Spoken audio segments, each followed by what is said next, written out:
Welcome to Revisiting People, and my name is Seth Schruffler. Today we'll be interviewing my guest, Professor Tor Ollson of the University of Knoxville, Tennessee. He claims to have studied the Deep South and particularly has an emphasis on agriculture. He is an alumni of the University of Georgia, and I'm proud to have him today. Thank you for walking into the fire, Professor. Yeah, I'm Tori Ollson, and I'm an associate professor of history at the University of Tennessee. And you can, of course, look at my faculty page and see, the books I've written and the articles I've written and all that sort of things, the classes that I teach. But your question was a little bit more human. It was more like, who am I as a person? And you're right that our own personal history really does shape who we are and what we do. As you might guess from my name, I'm not natively of this country. I'm Swedish originally. I was born and raised in Sweden, and I moved to the U.S. when I was 8 years old. So, English was my second language. I started learning it when I was about 8. I've been here for a long time at this point. So even though I work on American history, I'm kind of doing so as an outsider from many ways because I was not born or raised in the country and only became a U.S. citizen fairly recently. So I am an American today, but I wasn't always an American. Hey, let's go. I mean that's a very interesting background. I mean, my wife is a first generation American, so we kind of got some similar routes, but different directions, of course. I mean, you're coming from across the ocean, and then my wife's family they came from the south. But that's very very interesting background. And then you were an alumni of the University of Georgia, if I'm correct. Yeah, so I grew up in the U.S., mainly in Massachusetts, and that's where I did my college undergraduate work. But when I was in college, I got really excited and just fascinated with the Civil War in American history, and I decided to go to graduate school. I applied to master's and PhD programs, and was thankful to get accepted into the University of Georgia's PhD program, where I lived for 8 years, earning both my master's and PhD. While I did not end up writing my dissertation about Civil War history, I did get very interested in Southern history, in Western history, and in the 150 years or so since the Civil War. That's been kind of my bread and butter. Though there is a good bit of Civil War in Brendan's history as well. I found myself running a lot into the effects of also of course Reconstruction. Whenever I was reading it a lot, I felt like no matter what, the Civil War touched everything. It had tendrils that kind of reached out, and one of the questions I had, I probably won't get to it yet, but it was definitely I'll hold off on that one. But yeah, so while we're talking about it, you're also a gamer. Well, so here's the thing. I was, and then now I am. Much of my life I was not. So I mentioned to you, I moved here when I was 8. One of the things that really shaped my American childhood more than anything, especially my teenage years, was video games, to be sure, right? So in the 1990s, late 90s, when I'm going to high school, I was just obsessed with PC gaming, especially. And this was kind of a golden era of PC games. There was Half-Life, there was Warcraft, there was Doom, there was Quake, and Age of Empires, all these games were coming out at that very moment. So I just lived and breathed in pixelated form in the late 1990s. But then when I went to college in 2000, I decided to quit. I realized that gaming was not doing me any favors as a student, and really as a human being at that point. Quit gaming for literally 20 years, right? So I was out of the gaming world for 2 whole decades. Only in March of 2020, when the pandemic hit, did I dip my toes back in. So the last 4 years, I have been playing games for fun and then also for work now. Because, I've come to realize that video games are a really powerful way that we can teach history. Oh yeah. To a newer generation of students and learners. Yeah, I mean that kind of takes me back to my childhood. I mean, I'm a bit younger, but not by a lot. And unfortunately. No offense, but we all get older, and I mean, one of the video games I grew up on was RuneScape, which is it was an online MMORPG type of game where you learned how to smelt, you learned how what materials you would need, like coal and iron to make steel, things like that.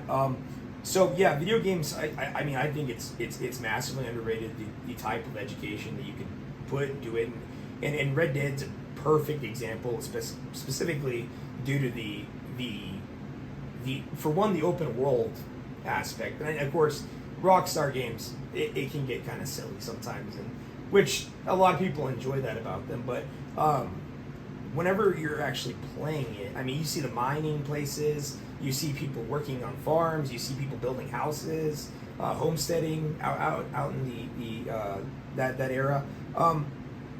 So I have to ask you, Sony or Microsoft? For like console? Yeah, or PC. Well, I played Red Dead Redemption 2 on the PC. Oh, high render. I'm primarily a PC gamer. It's just they're much more powerful than the consoles. Yeah. Like the option of mouse and keyboard.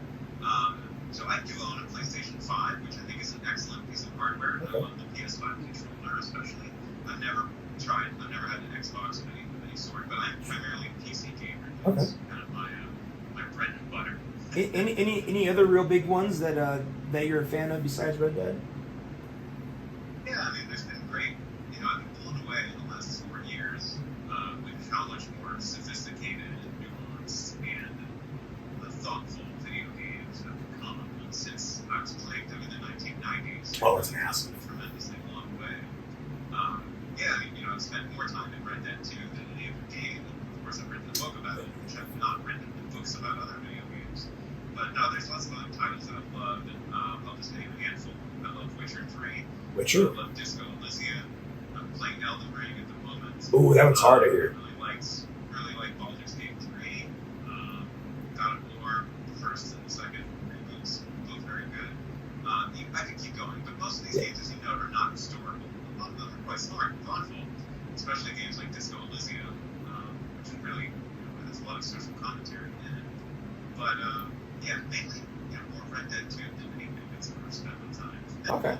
Yeah, well, I mean, it's a great game where, I mean, they allow you to basically do anything, more or less. I mean, within reason.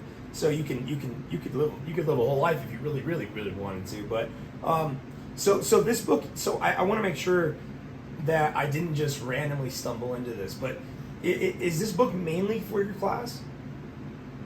Yeah, it was. So it was in this book, Red Dead's History, a video game that Yes. America's violent past. It was inspired. It's coming out, by the way, next week. We're gonna go ahead and overlay that as well. 2024. It's and this book began as an idea, as an experimental class that I taught 3 years ago. So 3 years ago, I taught a class called Red Dead America, Real History Behind the Hit Video Games, and it was inspired by my playing of Red Dead 2 in the early pandemic, recognizing that this game was fictionalized and way too violent, let's be honest. Yeah. Still a thoughtful and, fairly smart game that captures a good number of the kind of key dilemmas of American history during the Gilded Age and Progressive era. It doesn't go all the way. Not quite. Fleshing them out, of course, but it does speak to a good number of them. So in this class, the idea was to take the fictional content of the games and then use it as a hook to get students excited about discussing things like, warfare between the U.S. Army and Native peoples. Yes. Jim Crow in the South. Yes. Memory of the Civil War in the South in the 1890s. So all these range of topics that I could explore. So I taught the class in 2021. It was very successful. The students loved it. I loved it. And it also provided me this big stack of lectures. Yes. This work that I put into it that I thought, well, why don't we make this available to a wider audience? Because I know there's millions upon millions of people who really love these games. I know there's lots of history buffs who are curious about the West and South in this period. So the plan was to write a book that's really aimed at a wide public audience to make it accessible, fast-paced, and engaging. And that's exactly what Red Dead's history is. It, and I'm well, hopeful as well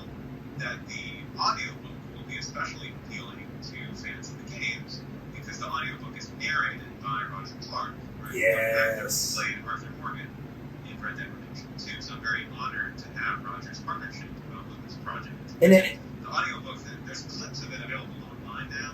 You can hear, his voice will be very recognizable. if you don't mind me asking, how did that come about? That kind of collaboration. Yeah, well, it was my publisher who arranged this rather than myself. The book is being published by Macmillan, St. Martin's Press, especially is the name of the imprint within Macmillan. And it was actually my editor's idea that we have a game actor narrate the audiobook. At the beginning, I could never have dreamed that it would be Roger Clark, because he's a towering figure. Yes. Not just acting, but in video games. It seemed beyond any range of possibility that he would want to do it. But when they pitched it to him and told him what it was about, he was quite eager to do it. In part because he's done a lot of audiobooks before. Oh. This is not his first audiobook review. He's done exactly about 200 of them. Yeah, usually some sort of crossover. I know that's a lot. He's Roger's a really smart and thoughtful guy who cares a lot about history, about American history in particular. And obviously, he has a very close emotional connection with the Red Dead games, especially the second one, which he poured 5 years of his life into. So he was very eager to do this. And I just got to spend this past weekend with him. Oh, in wow. San Diego, actually, for Comic-Con. We were on a panel together at Comic-Con, which was a ton of fun. Yes, and then hopefully we were able to get Red Dead history up on that stage as well. I mean, show that. There you go. The whole reason behind the panel, actually. Well, I have to say I really do admire the attempt at bridging the gap of history and gaming together because, like you said, a lot of important lessons can be taught, and it hasn't been fully bridged, and I think to some extent, it is even some first person shooters. There's a new one coming out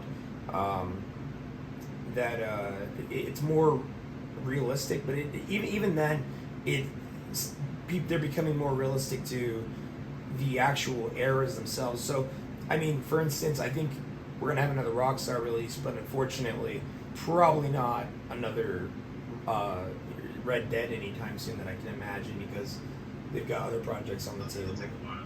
Yeah. These massive Patriot games take a long time to make. A lot of people and resources. That's for sure. The reality is that most video games, even most historical video games, on their own, they're probably not going to teach you all that much historical knowledge. They get you excited about something, they get you passionate about something. But even a game like Red Dead 2, which is quite thoughtful, on its own, it's very incomplete, right? It does need accompaniment. It needs sort of a companion on the side to take its kind of, initial lessons and then spin them out to bigger, broader pictures. And that's exactly what this book is, right? This is supposed to be sort of, your educational companion to this beloved video game, which will take the fictional universe of the games and then make it come to life and really shed light on some of the biggest, toughest dilemmas of American history. Which everybody should go out and grab, definitely. Like I said, I enjoyed it. So I have to ask, you also wrote a second book about agrarian crossings, correct? That's my first book, actually. I'm sorry. Yeah, the first book. Yes. That was 5 years ago. Yeah. Okay. Exactly. So Proud of a very different book than Red Dead's history. That's for sure. would you say that you have a pretty good grasp on agricultural pre-Columbia? I know a great deal about agricultural history. I do teach a class here at the university that's the food history of the U.S., which is, in a nutshell, agricultural history. Okay, so I just had a few questions about this because where I'm from, we have a UNESCO World Heritage Site right down the road. We have another. Where are you from? New Mexico. Yeah, northern New Mexico. We're right on the Colorado border. They call us the high desert Rockies area. So yeah, we can walk out and see the Rocky Mountains from here. So it's kind of high up here, but yeah. So I had a few questions based mostly on like I said, pre-Columbia. Have you researched any at all about the agriculture in the Southwest during your time? During the pre-Columbian era? Correct. No, I'm very much a 19th and 20th century historian. My first book is about the Mexican Revolution 1920s, 30s, and 40s. So to ask me to talk about Yeah. the 13 and 1400s, I would be butchering my history left and right. I'm not Well, an yeah. expert at them earlier. I mean, I know, some rough contours about indigenous agriculture in Mexico, about nutrient cycling, about corn and beans and squash and things like this. But like I wouldn't be the guy you want to come along and talk about.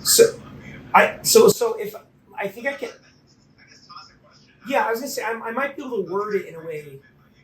If there was if you had evidence of a civilization, agriculturally, how long would that evidence? I think it depends what kind of agriculture you're practicing, right? Exactly. Different kinds of agriculture will be different traces of the land. If you're building granaries, if you're building irrigation infrastructure, that stuff stays around long after a civilization, even peters out. But if you're practicing, rain-fed agriculture, you may not, have traces that stay for very long.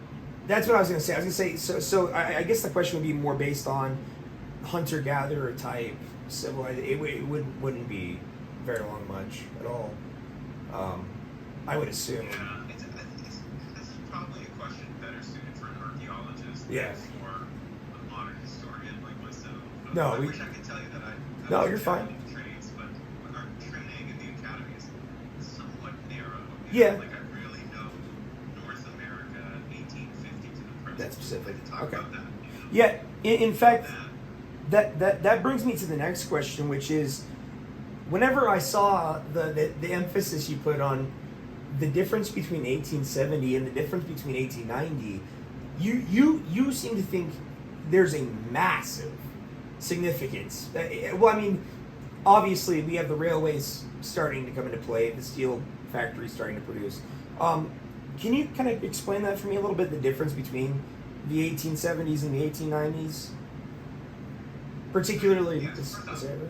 To put this in comparison, think about if it's like someone 100 years from now telling you, oh, the 2020s and the 1980s were exactly the same. It's like, no, things are dramatically different in so many ways. Correct. As a result of this 30, 40-year time span.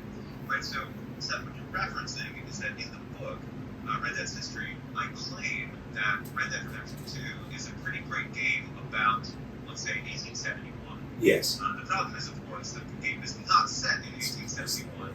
It is set in 1899, Correct. like a good 30 years after when these events would have played out. So the reason I say that is that lots of topics in the game would make tons of sense if the game was set in 1871. For example, open warfare between native nations and the U.S. military. That is a huge question in 1871. The advent of the Ku Klux Klan in the southern landscape, major question in the early 1870s in the South. Hunting bison on the Great Plains is going on in huge, quantities in the early 1870s. All three of those topics are pretty much nonsensical in 1899. But at that point, they're no more open warfare between native tribes and the army. That's over with, right? The army has militarily won those disputes. The Ku Klux Klan is basically non-existent by 1899 because it's stamped out and driven underground. Yes, it would resurface later on in 1915, but in 1899 it's at a real low point. And then in 1899, there's literally like less than 1,000 bison, period, in the entire United States. Wow. So the idea that you go out hunting lots of them on the Great Plains would be really kind of disarming. Well, so the game, I feel like the developers really wanted to make a game about the early 1870s, but because they needed to have characters in it from the first game, right, which is set in 1911, like Dutch Vanderland and John Marston and these big brilliant characters, Javier Escuelas. If it was set in the 1870s, they would be like newborns. Yeah, it doesn't make sense that way. For the plot line. So I think they decided to put it in 1899 because it seemed older, but not that distant. But historically, that's where the game slips up on some of its big questions. Because the game fictionalizes the name of people and places, but they're very specific about 1899. Like it's in the very splash screen that begins the game. Yeah. Like the very first word that you see in the entire game. So I do take them to task, for whether this would be appropriate in 1899. Makes sense. Some things are, and some things aren't. No, that makes plenty of sense. I think that between, I mean, like you said, I mean, I'm pretty sure most people, at least in history class, have seen the piles of bison heads that are dozens of feet tall, and the mass wiping of those. And I mean, I think right now there are some conservation efforts being made to try and repopulate, but even still today. Oh yeah, the bison numbers are much higher today than they were 125 years ago. Oh yeah. Yeah, I mean, still questionable. I mean, the fact that happened so quickly. I guess I did want to ask you about. I thought when we started talking a little bit about cowboys and caballeros, I thought you were pretty passive about the approach, but weren't cowboys in that era pretty rough and often criminals to some extent? So cowboys in the late 1800s were very much a real thing, right? They were you could find tens of thousands of cowboys, especially working on the southern Great Plains, places like Texas and Oklahoma and New Mexico, Colorado, right? So they're there because of their cows. Yes. And I think that gets lost. You always see cowboys on horseback, but you don't always see them with cows. No. So they're there because they're employees of a large corporate enterprise that is cattle ranching. Which you mentioned it about being in Chicago, right? Yeah. So your question though, were they rough? Yeah. I mean, well, of course. They lived outdoors for a lot of time. Well, right?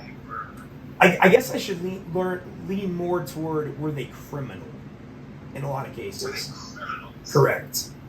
Yeah, most cowboys were definitely not criminals. Not criminals, okay.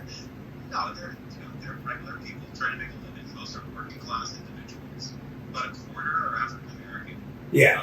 So probably a smaller chunk, but an additional chunk were Mexican or Mexican American who spoke Spanish. Contributed some of the Spanish language words that we use in ranching today, like rancho, la riata, bronco, rodeo, the list goes on. Oh yeah. So much of some bastardized Spanish, who live in New Mexico. Right? Oh yeah, very much. Yeah, most of them are wage workers, right? Most of them are wage earning employees of some of the biggest businesses in the entire world. Because these ranches that take root in the 1870s, 1880s, in places like the Texas Panhandle, they are huge corporate endeavors, usually owned by absentee landlords, particularly in places like Boston and New York and Scotland and London.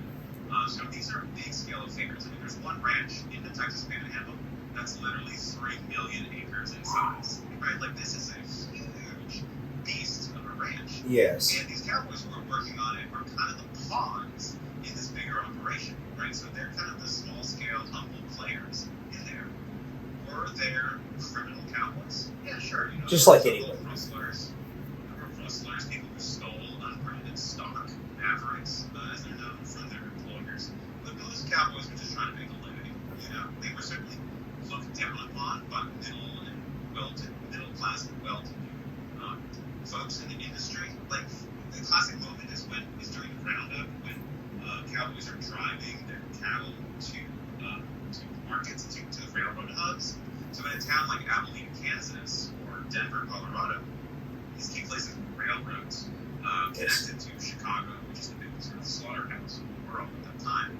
You have these moments when all these very rough and tumble, working class cowboys, many of them from Texas, roll into these towns that are making deals, delivering their cattle to big railroads and meat packers and all this. And, there were a lot of economic class differences there. There's also a lot of political differences. A lot of cowboys tended to be Democrats. Okay. They weren't because they were Southerners, they were Texans. And most of Texas, most white Southerners at this time were Democrats. And a lot of the kind of well-to-do merchants and elites who lived in these other towns were Republicans. They tended to favor big business. They were often Northeastern in origins. The party politics of this day are quite different from those of today. There's some parallels. Not everything's changed. But this was the kind of, so there sometimes would be violence, that would erupt in these cattle towns. Wild Bill Hickok's classic example is in disputes with And that's what they bring up. demographic. Yeah. Yeah, exactly. But no, I'm trying to dispel what is about Cowboys. There's a lot of them. I definitely claim that Red Dead Redemption 2 is not a cowboy game. Yeah. Because No. Mark Morgan and John No. Marston are really not cowboys. No. They're outlaws, to be sure. They know how to ride horses, but they don't spend time on ranches really No. working the animal herding. They don't do that. But I also dispel that every cowboy was an outlaw. I'll tell you, there's a lot of Arizona towns that would be very sad by that statement. they make they make their living off of it. So. Mythologizing the past can make for good income. I mean, just this summer I was in Deadwood, South Dakota for a Red Dead convention, and I saw this town build up this mythology, about gunslingers and about violence and all this.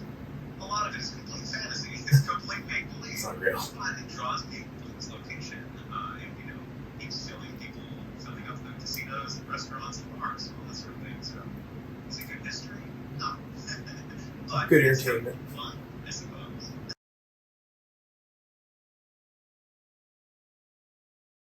Yeah, I suppose. At what cost, though? Yeah, So one of the really interesting takeaways that I actually had no clue about, and being involved in history. Hold up, being involved in history. I didn't know that the Transcontinental Railroad is the reason for time zones. I was like, wait, hold on, let me Google search this. What? Like, it's true. yeah, I make this up. that. Yeah, so before the 1880s, Americans told time based on the position of the sun in the sky, which means that every town has a different. It's not accurate. Yeah, it's not. Yeah, so I live in Tennessee, right? So it's a very illustrative state because it's long east-west. So I live in East Tennessee. The time would be Different. before the 1880s would have been different in Nashville. Yeah, it's that's different weird. Knoxville, so that was totally fine for people who stayed in one place for their entire lives, which is most people, to be honest. But when the railroads come in and they try to orchestrate trains that are running with schedule across this huge expanse of North America, you found that these local times made no sense, right? It was so difficult to have any sort of streamlined operation here. Of course. So in 1882, they draft this idea, completely new at the time, right, of standard time, dividing up the country into these completely arbitrary zones, so that each has to be, the time is exactly the same, Nashville versus Memphis, as they're both in the central time zone, but they both are different from Knoxville, Of course. Eastern time zone. So I confront this anytime I drive to Nashville, or state capital. I have to wind my clock back an hour, which is like, wait a minute. Same state. Yeah. Yeah. Not So, crossing. that has its historical moment. That's really the power of big railroad capitalists trying to reorient how people understand time so that they can make a profit, which they succeed in. Well, I mean, and then it transforms Chicago completely because, I mean, later on you see that the same meatpacking company is becoming involved in the mob, and then, I mean, even I actually have a feature from Sammy the Bull Gravano, who is out of jail now, I mean, I know he speaks a lot about it, but the meatpacking industry eventually gets completely taken over, from what I understand. I don't know if you have any knowledge about that aspect of it, but I'm not right about that. I mean, you could argue that the meatpacking industry, as owned by Swift and Armour and Really? that was organized crime in part. It was. It was super oligopolistic. It Yes. was a real destruction of free market enterprise in any way whatsoever. But that he was taken over by mob bosses, that I have not. it's probably a little bit later.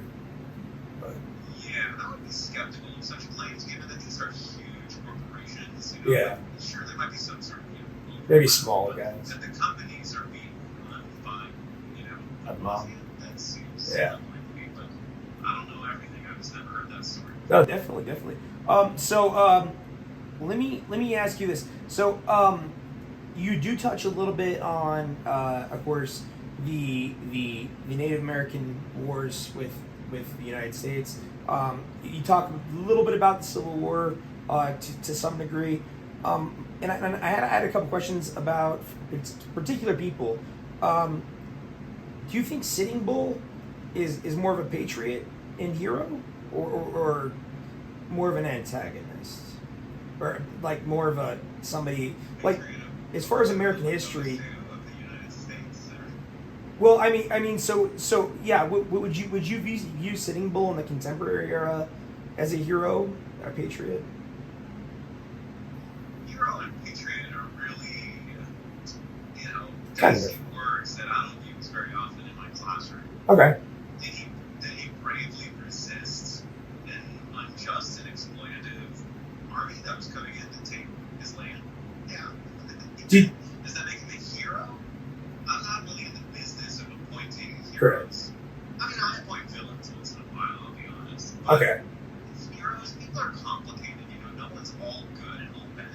I I think understand. Sitting Bull was, he was divisive among his people. Not everyone agreed with him. Many people did. Right? Many of the Lakota and his tribe stood kind of him, and some did not. I think he certainly, made a bold stand for a principle that he believed in. And I think it's a principle that looks much more, sort of good by 21st century standards than white Americans looked at it at the time. Yeah, it's not really my place to like heroes and villains.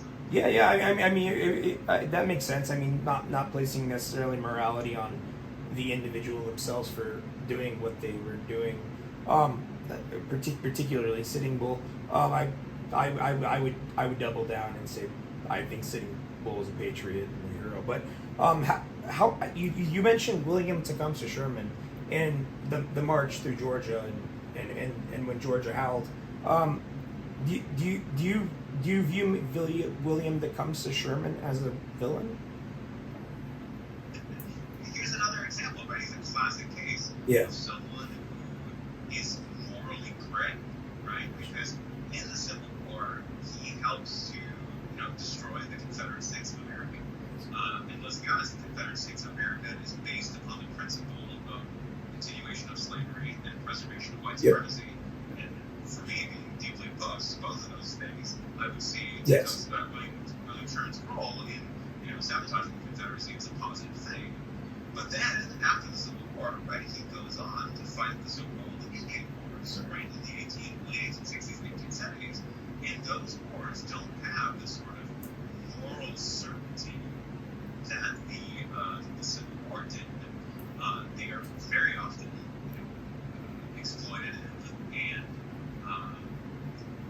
really a war of empire, war of conquest, not a war of liberation, right, the way that the Civil War sometimes was. And Sherman's tucked in with all this.